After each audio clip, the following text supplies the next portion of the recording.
अस्सलाम वालेकुम। 9 फिज़िक्स में हमने चैप्टर नंबर 1 और 2 के न्यूमेरिकल्स कर लिए। अब हम चैप्टर नंबर 3 स्टार्ट कर रहे हैं। उसमें जो टॉपिक है हमारे पास सबसे पहले वो है फोर्स का। आपके पास सबसे पहले एक एग्जांपल अवेलेबल है। एग्जांपल है 3.5 जिसमें आपको कहता है फाइंड द फोर्स। आपको फाइंड करनी है force that can accelerate a body of 50 kg mass up to 5 meter per second square. ठीक है ना। एक बॉडी है जिसमें 5 मीटर पर सेकेंड स्क्वायर तक का एक्सेलरेशन प्रोड्यूस होता है और उसका मास जो है बॉडी का 50 kg। आपको फोर्स बतानी है। तो यहाँ डेटा में आपको मास दिया हुआ है 50 kg का। इसके अलावा आपको एक्सेलरेशन दिया हुआ है 5 मीटर पर सेकेंड स्क्वायर का। आपको फोर्स फाइंड करनी है। आपको फोर्स का फॉर्मूला पता है, F=ma होता है। आपने वैल्यूज़ पुट कर दी। एम और ए की वैल्यू आई 50 एंड 5, इनको मल्टीप्लाई किया 250 न्यूटन आया। तो ये वो फोर्स है जो उस बॉडी के ऊपर लग रही होगी। अब हम कर रहे हैं प्रॉब्लम 3.3। इसके दो पार्ट्स हैं। पहला पार्ट कर रहे हैं प्रॉब्लम 3.3 का पार्ट ए है। उसमें कहता है force of 3400 Newton is applied on a body. एक फोर्स है 3400 न्यूटन की जो एक बॉडी पे अप्लाई हो रही है। तो हमने डेटा में फोर्स लिख लिया। मास 50 kg था, 850 kg था, हमने 850 kg मास लिख दिया। Find the acceleration produce by the force. तो आपको एक्सेलरेशन बताना है कितना होगा उस बॉडी की मदद से। आपको पता है F=ma होता है। अब आपको ए चाहिए तो एम यहाँ मल्टीप्लाई कर रहा वहाँ जाकर डिवाइड करेगा। आपने यहाँ वैल्यूज पुट की, इनको आपस में डिवाइड किया, आपके पास एक नंबर आ गया 4a=4 metre per second square. तो ये वो एक्सेलरेशन होगा जो उस बॉडी में प्रोड्यूस होगा। फिर इसी प्रॉब्लम का पार्ट बी है जिसमें कहता है how much force should be applied on a body of mass 425 kg। कहता है एक बॉडी है जो 425 kg है, उसका मास, उसके ऊपर कितनी फोर्स अप्लाई होगी, कब, जब उसका एक्सेलरेशन कितना होगा, सेम। यानी पिछले सवाल में जो आया था, कहता है अगर इसमें एक्सेलरेशन वही हो लेकिन मास 425 हो जाए तो आप बताइए फोर्स कितनी होगी। तो डेटा में आप क्या करेंगे, सबसे पहले मास लिखेंगे 425 kg, फिर आपको एक्सेलरेशन गिवन है 4 मीटर पर सेकेंड स्क्वायर, वो लिखेंगे। आपको फाइंड क्या करनी है, फोर्स। तो दोबारा आपने एफ का फॉर्मूला लगाया, एम की जगह आपने वैल्यू लिखी 425, ए की जगह 4। इनको आपने आपस में मल्टीप्लाई किया, आपके पास एक नंबर आ गया 1700 न्यूटन। तो ये वो रिक्वायर्ड फोर्स है, यानी फोर्स जो उस बॉडी पे लग रही है वो 1700 न्यूटन की है। अब प्रॉब्लम 3.4 का हम कर रहे हैं पहला पार्ट जिसमें कहता है find the mass of a body. यानी कि एक बॉडी का मास आपको फाइंड करना है विच is accelerated by applying a force of 200 Newton, जिसमें 200 न्यूटन की फोर्स लगाई गई और उसकी वजह से उसमें जो एक्सेलरेशन प्रोड्यूस हुआ वो था 36 मीटर पर सेकेंड स्क्वायर। देखिए यहाँ लिखा हुआ which is accelerated by. Accelerated by का मतलब क्या है, एक फोर्स थी 200 न्यूटन की, उसकी वजह से एक्सेलरेटेड हुआ कब तक, speed up to 36 metre per second square. याद रहे यूनिट आपको नज़र आ रहा है मीटर पर सेकेंड स्क्वायर है, तो यहाँ आप कंफ्यूज नहीं हो जाइएगा। स्पीड अप देख करके ये स्पीड है, स्पीड नहीं है, एक्सेलरेटेड ऊपर लिखा है, accelerated by the force of and speed up, और यूनिट देख के आप पहचानेंगे क्या लिखा हुआ है, एक्सेलरेशन लिखा हुआ है। तो देखिए डेटा में आपने फोर्स लिख दी 200 न्यूटन, आपको एक्सेलरेशन दिया था 36 मीटर पर सेकेंड स्क्वायर, मास आपको फाइंड करना है। दोबारा आपने फॉर्मूला लगाया F=ma, और आपको अब मालूम यहाँ से क्या करना है, एम करना है, ए या मल्टीप्लाई कर रहा है वहाँ जाकर डिवाइड करेगा। आपने वैल्यूज पुट कर दी, इनको आपस में डिवाइड किया, आपके पास एक नंबर आ गया 5.55। तो आपका मास आ गया 5.55 kg। अब इसी प्रॉब्लम का पार्ट बी है, उसमें आपको कहता है what should be the acceleration of 5.5 kg। यानी कि जो पुराने हमारी जो बॉडी है, पिछले पार्ट में आपको कह रहा है जो बॉडी थी 5.5 kg की, उसका एक्सेलरेशन क्या होना चाहिए कि if the applied force is 280 Newton. कहता है जो अप्लाइड फोर्स है वो 200 के बजाय 280 न्यूटन अगर हो जाए और मास जो है 5.5 kg हो, तो बताइए एक्सेलरेशन कितना होगा। सो दोबारा आपने F=ma लिखा और आपको ए चाहिए तो आपने एम यहाँ मल्टीप्लाई कर रहा है वहाँ डिवाइड कराया, दोनों वैल्यूज़ को डिवाइड किया। डिवाइड करके बाद आपके पास एक नंबर आया 50.9, और आपने क्या किया, एक नंबर लिख दिया 50.9, एक्सेलरेशन हो गया 50.9 मीटर पर सेकेंड स्क्वायर। फिर एक एग्जांपल है 3.6 जिसमें कहता है find the force that stops a car of 1000 kg। एक आपको फोर्स फाइंड करनी है जो एक कार को रोक देती है, स्टॉप्स का मतलब रोक रही है, और उसका मास कितना है 1000 kg है mass, from its velocity of 72 kilometre per hour. जिसकी वेलोसिटी कितनी थी, 72 किलोमीटर पर आवर थी, over a distance of 40 metre. ठीक है, आपको कहता है कार है जिसकी वेलोसिटी 72 किलोमीटर पर आवर थी, उसको रोक दिया गया एक फोर्स की मदद से, और उस कार का मास था 1000 kg और उसका डिस्टेंस कितना था 40 मीटर। आपको क्या बतानी है, फोर्स। तो देखिए डेटा में आपको क्या क्या गिवन है, मास गिवन है उस कार का 1000 kg, इनिशियल वेलोसिटी आपको 72 किलोमीटर पर आवर दी है। आप किलोमीटर पर आवर को कैसे कन्वर्ट करते हैं, किलो की जगह 1000 लिखते हैं। डिवाइड में आर की जगह 1 आवर में 3600 सेकेंड्स होते हैं वो लिखेंगे, इनको मल्टीप्लाई करेंगे 3600 से डिवाइड करेंगे तो आपके पास 20 आंसर आ जाएगा। तो ये इनिशियल स्पीड है। और फाइनल स्पीड आपकी क्यों जीरो हो गई, क्योंकि बता रहा शुरू में ही कि फोर्स लगने से गाड़ी क्या हो रही है, रुक रही है, तो इट मीन्स उसकी फाइनल वेलोसिटी क्या हो गई, जीरो। डिस्टेंस आपको बताया कितना है, 40 मीटर अगर है डिस्टेंस, तो आपको बताना है फोर्स कितनी लगेगी इस कार को, जो उसने रोका उसको कितनी फोर्स रिक्वायर्ड थी। तो देखिए आपको यहाँ पता है, दोबारा से हम बात करेंगे 2s = v² - vi²। हम third equation of motion use कर रहे हैं और यहाँ से हम क्या निकालना चाह रहे हैं, a निकालना चाह रहे हैं, क्योंकि हमें डिस्टेंस दिया हुआ है, इनिशियल वेलोसिटी फाइनल वेलोसिटी दी हुई है। सो मैं क्या करता हूँ, यहाँ पर 2 की जगह 2 लिखा, a की जगह मैंने a ही लिख दिया और s की जगह मैंने 40 लिख दिया। फिर फाइनल वेलोसिटी 0 था, 0 का स्क्वायर माइनस इनिशियल वेलोसिटी 20 था, ऊपर स्क्वायर लगा दिया। 2 × 40 किया, 80a आ गया, = 0 का स्क्वायर आया, 0 का, फिर -20 का स्क्वायर आ गया 400, 0 - 400 आपने किए तो माइनस के 400 बच गए। अब 80 और ये मल्टीप्लाई हो रहे हैं, वहाँ जाकर डिवाइड करेगा 80, तो आपने जब इसको डिवाइड किया आपके पास जो वैल्यू आ गई वो आ गई -5 मीटर/सेकंड²। याद रहे ये आपके पास एक्सेलरेशन की जो वैल्यू आई है बेसिकली डिसेलरेशन है, क्योंकि वेलोसिटी जब भी कम होती है तो एक्सेलरेशन के बजाय डिसेलरेशन प्रोड्यूस होता है। डिसेलरेशन एक्चुअली एक्सेलरेशन ही होता है, बट वो नेगेटिव साइन के साथ होता है। अब आपको पता है F = ma है, आपके पास जो मास था वो 1000 kg गिवन था, एक्सेलरेशन -5 आया, दोनों को मल्टीप्लाई किया गया -5000 न्यूटन। अब आपको यहाँ याद रखना है कि यहाँ पर जो नेगेटिव साइन है वो क्या कर रहा है, आपको बता रहा है कि डायरेक्शन क्या है, ऑपोजिट है, ऑपोजिट डायरेक्शन की वजह से माइनस साइन आ रहा है। लिहाजा जो अपोजिंग फोर्स होगी इस कार को रोकने के लिए, आप जो फोर्स लगाएंगे वो 5000 न्यूटन की लगाएंगे, बट ऑपोजिट डायरेक्शन में। समझ आया?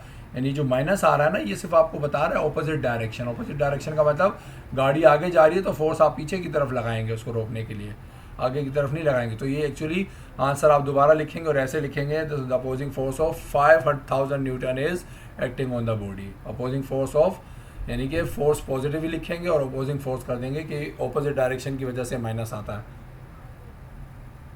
आपको कहता है प्रॉब्लम 3.5 में an empty car has 1200 kg मास। एक खाली कार है जिसका मास है 1200 kg, ठीक है, और तो हमने इसको नाम दे दिया m1। फिर कहता है इसका जो इंजन है वो प्रोड्यूस कर सकता है एक्सेलरेशन 4 मीटर/सेकंड²। एक खाली कार है, उसका इंजन जो था वो 4 मीटर/सेकंड² तक का एक्सेलरेशन प्रोड्यूस कर सकता है, तो हमने वो लिख दिया, उसका नाम रख दिया A1। फिर कहता है 300 kg load is added to mass by passengers and luggage. कहता है इसमें 300 kg मजीद इसमें जो है ना जो कार है उसके अंदर वेट जो मास आपने ऐड कर दिया, यानी कि एक से दो लोग बैठ गए, कुछ सामान भर दिया गया, तो उसमें 300 kg का जो मास है वो और ऐड कर दिया गया, उसको हमने M2 का नाम दे दिया। फिर आपको कहता है what acceleration the same engine will produce. तो बताइए ये जो इंजन है जो पहले खाली था, अब जो भर गया है, जो कार है उसके अंदर जो लोग भर गए हैं या सामान भर दिया है, इसके बाद जो एक्सेलरेशन प्रोड्यूस होगा उस इंजन का वो क्या होगा, तो उसको हमने नाम दे दिया A2। सो बेसिकली देखिए हमें एक मास दिया हुआ है खाली ट्रक का, खाली कार का, फिर उसका एक्सेलरेशन दिया, फिर उसके अंदर कुछ सामान भरा है मजीद, और फिर पूछ रहा है अब जो एक्सेलरेशन प्रोड्यूस होगा वो क्या होगा। सो देखिए आपको पता है फोर्स का फॉर्मूला होता है F = ma। अब हम बात कर रहे हैं अगर एम्प्टी ट्रक की, तो इसलिए हमने F1 = m1a1 लिखना था। F1 मैंने क्यों नहीं लिखा अभी मैं थोड़ी देर में जाके बताऊंगा, क्योंकि जो देखिए फोर्स जो प्रोड्यूस होगी, एक्सेलरेशन जो इंजन जो प्रोड्यूस करेगा, फोर्स दोनों कंडीशन में सेम होगी। खाली ट्रक में भी वो उतनी फोर्स जनरेट होगी उस ट्रक में, और जो भरा हुआ ट्रक होगा उसमें भी, ठीक है ना। सो F = m1a1 लिख दिया, तो m1 आपके पास 1200 था, आपने लिखा, A1 जो था 4 था, इनको आपने मल्टीप्लाई किया, आ गया 4800 न्यूटन। सो अब हम बात करते हैं, यहाँ पर आपको पता है कि F1 = F2 = F क्यों है। हम बात कर रहे हैं फोर्स जो है वो तीनों कंडीशन में 4800 न्यूटन होगी। देखें ट्रक या कार की हम बात करें, वो खाली है तब भी वो उतना ही फोर्स उसका इंजन लगाएगा जितना उसके इंजन की पावर होगी, और खाली हो या भरा हुआ हो या जैसे भी हो, उसका जो इंजन है वो हमेशा एक जितनी फोर्स लगाएगा तीनों कंडीशंस में। तो इसलिए मैंने यहाँ लिख दिया F1 F2 F3 तीनों, यानी सिर्फ F जो है तीनों बराबर है 4800 न्यूटन का। इसका मतलब क्या हो गया, फोर्स जो इंजन लगाएगा एम्प्टी ट्रक की बात कर रहे हैं, एम्प्टी कार की बात कर रहे हैं, वो जो इंजन फोर्स लगाएगी वो F1 होगी, वो भी 4800 न्यूटन होगी।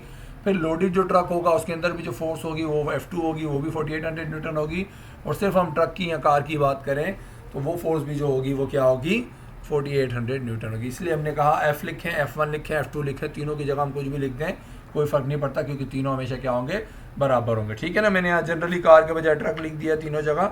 सो आपको यहाँ ट्रक नहीं लिखना, आपको अगर सवाल में कार दिया होगा तो कार लिखेंगे, ट्रक दिया होगा तो ट्रक लिखेंगे। अब F2 की बात करूं अगर लोडेड ट्रक के लिए, लेकिन लोडेड ट्रक के लिए देखिए हम क्या करेंगे, सबसे पहले F equal to m a तो है, लेकिन M की जगह मैंने M1 प्लस M2 लिख दिया। ऐसा क्यों किया, देखिए M1 तो था खाली ट्रक का, सॉरी खाली जो आपके पास ट्रक था या खाली कार थी उसका वज़न, उसका मास। अब चूंकि उसमें हमने 300 kg का और मास डाल दिया, तो इट मीन्स जो टोटल मास होगा कार का, यानी कार तो पहले तो 1200 kg थी, बट उसमें 300 kg और हमने मास डाल दिया, तो इट मीन्स अब जो उसका जो फोर्स निकलेगी वो टोटल मास से निकलेगी ना, तो इसलिए मैंने F equals to m a के बजाय M1 प्लस M2 लिख दिया, क्योंकि अब जो मास होगा वो टोटल M1 प्लस M2 होगा। सो F की जगह मैंने 4800 क्यों लिखा, क्योंकि हमें पता है F1 हो F2 या F हो तीनों हमेशा इक्वल होंगे, और M1 प्लस M2 की जगह उसकी जो वैल्यूज थी 1200 प्लस 300 लिख दिया, और A2 इसी तरह लिख दिया। अब इनको जब प्लस किया ये 1500 हो गया, A2 इसके साथ मल्टीप्लाई और था। अब मैंने क्या किया, इसको दोबारा से सीधा करके लिख दिया 1500 A2 इक्वल टू 4800। अब 1500 यहाँ मल्टीप्लाई कर वहाँ जाकर क्या करेगा, डिवाइड करेगा। सो देखिए यहाँ पर 1500 मल्टीप्लाई करा, वहाँ जाकर डिवाइड करा है, जब डिवाइड करा है तो मेरे पास एक्सेलरेशन की वैल्यू आ गई 3.2 मीटर पर सेकंड स्क्वायर। सो ये वो एक्सेलरेशन होगा जो लोडेड ट्रक या लोडेड कार जो भी आपको गिवन होगा उसमें जो एक्सेलरेशन प्रोड्यूस होगा वो ये होगा, ठीक है। So the acceleration produce by the engine of the loaded truck will be 3.2 meter per second square. अच्छा, ये मैंने जगह जगह कार की जगह ट्रक लिख दिया। बेसिकली एक और बुक है, किसी और आई थिंक फेडरल बोर्ड की बुक थी या कोई और बुक है मुझे याद नहीं, उसमें सेम इस तरह का न्यूमेरिकल था, तो उसमें ट्रक की एग्जांपल थी। सो इसलिए मैंने यहाँ जगह जगह कार की जगह ट्रक लिख दिया गलती से। सो आपको अगर ट्रक लिखा हुआ देगा तो ट्रक लिखेंगे, नहीं तो अगर उसने कार कहा है तो आप यकीनन कार लिखेंगे, ट्रक नहीं लिखेंगे, ठीक है। ये मैंने मिस्टेकनली लिख दिया क्योंकि मैंने ये किसी और बुक की एग्जांपल के हिसाब से इसको समझ के इसको आपको बता दी। एग्जाम्पल 3.7 में कहता है cyclist is making a turn along a circle of radius 20 meter. कहता है एक साइक्लिस्ट है, एक साइकिल सवार शख्स है जो एक सर्कुलर पाथ पे घूम रहा है जहाँ पर रेडियस 20 मीटर है और उसकी स्पीड जो है वो 5 मीटर पर सेकेंड है, ठीक है ना। एक शख्स साइकिल पे घूम रहा है, एक गोल रेडियस में एक गोल सर्कुलर पाथ है जिसका रेडियस 20 मीटर है और उसकी स्पीड 5 मीटर पर सेकेंड है। आपको कहता है the combined mass of the cyclist plus the cycle is 60 kg। कह रहे हैं जो कंबाइंड मास है, साइकिल का मास भी और उस शख्स जो बैठा हुआ साइकिल के ऊपर उसका मास भी, दोनों का कंबाइंड मास आपको बता रहे हैं, टोटल मास जो है वो कितना है 60 kg है।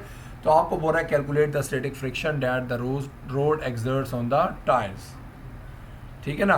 तो आपको क्या करना है, आपको बताना है कि जो फोर्स होगी जो टायर्स के ऊपर लग रही होगी रोड की वजह से, रोड जो टायर्स के ऊपर फोर्स लगा रहा होगा स्टैटिक फ्रिक्शन जिसको आप कहते हैं आसान अल्फाज में, स्टैटिक फ्रिक्शन क्या है, ये वो फोर्स है जो रोड जो है रोड के ऊपर चलने वाली चीज़ों के ऊपर लगाता है, ठीक है। सो आपको देखें डेटा में क्या दिया हुआ है, रेडियस दिया हुआ है 20 मीटर का, स्पीड दी हुई है 5 meter per second, total mass आपको दिया हुआ 60 kg।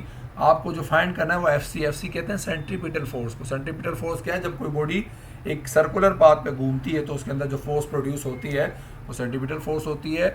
आसान अल्फाज में आप इसको ऐसे भी समझ सकते हैं कि रोड के ऊपर अगर कोई सर्कुलर कोई चीज़ घूम रही है तो रोड जो है उस ऑब्जेक्ट के ऊपर, उस टायरों के ऊपर जो फोर्स लगाता है वो स्टैटिक फ्रिक्शन होती है, उसको आप जनरली एफसी से रिप्रेजेंट करते हैं, डेट इज सेंट्रीपिटल फोर्स।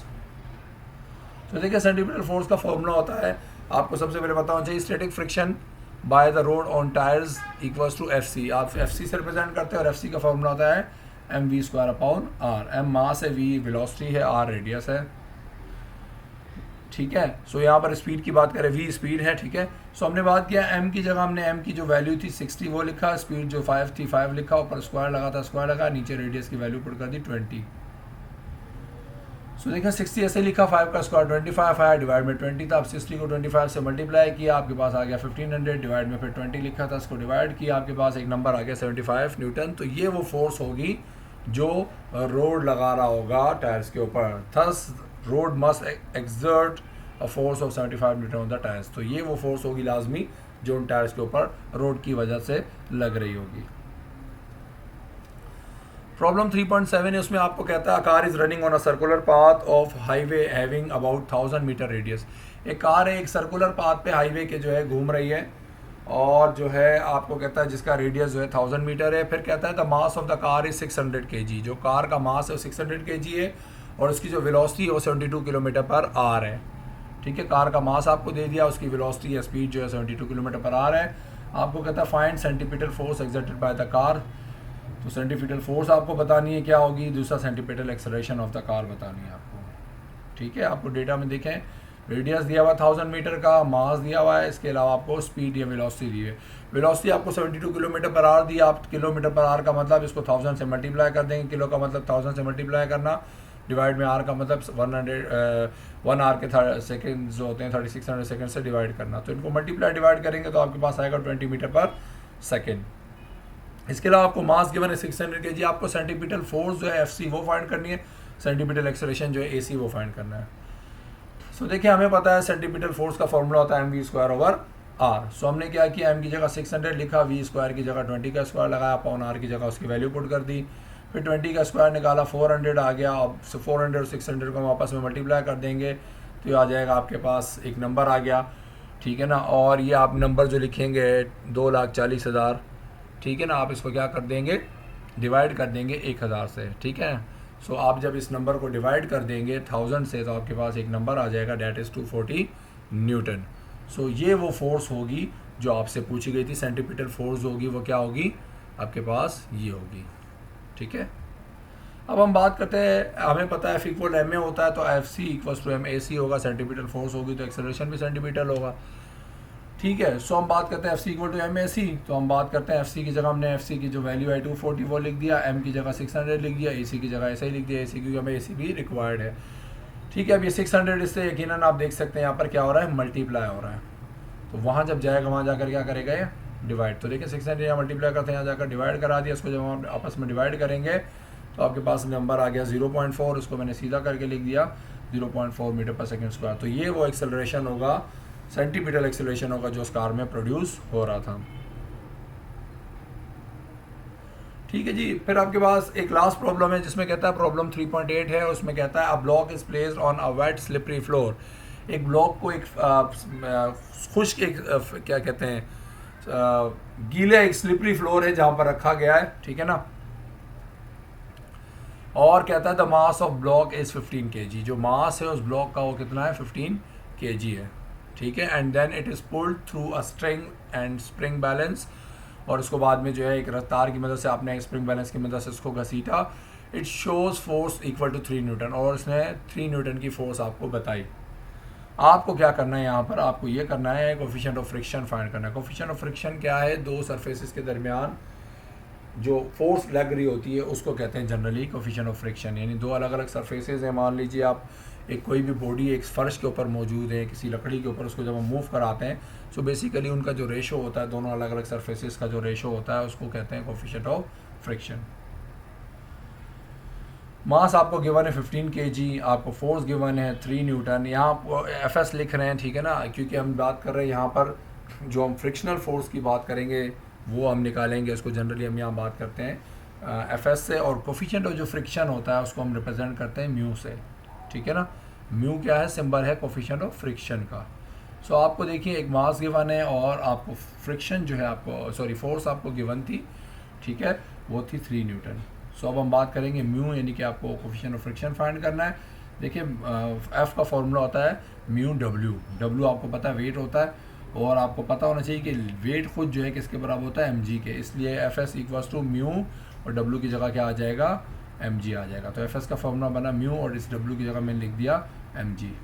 अब मैं वैल्यू सारी फॉर्मूले में पुट कर रहा हूँ। FS इस तरह, FS की जगह 3 लिख दिया मैंने, जो मुझे 3 न्यूटन की फोर्स दी थी, म्यू ऐसे लिख दिया, और m जो था आपका 15 था और g की जगह 9.8 लिख दिया। अब इन दोनों को मल्टीप्लाई किया तो मेरे पास एक नंबर आ गया 147, और 147 इससे मल्टीप्लाई कर रहा है, वहाँ जाकर डिवाइड करेगा। जब मैं इसको डिवाइड करूँगा तो मेरे पास एक नंबर आ गया 0.0204, और इसको सीधा करके लिख दिया तो ये म्यू आ गया 0.0204। या आपको एक चीज़ याद रखनी है कि म्यू का कोई यूनिट नहीं होता।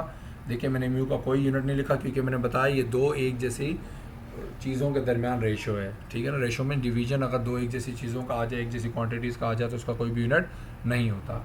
सो आपको यहाँ याद रखना है म्यू का कोई भी यूनिट नहीं होता।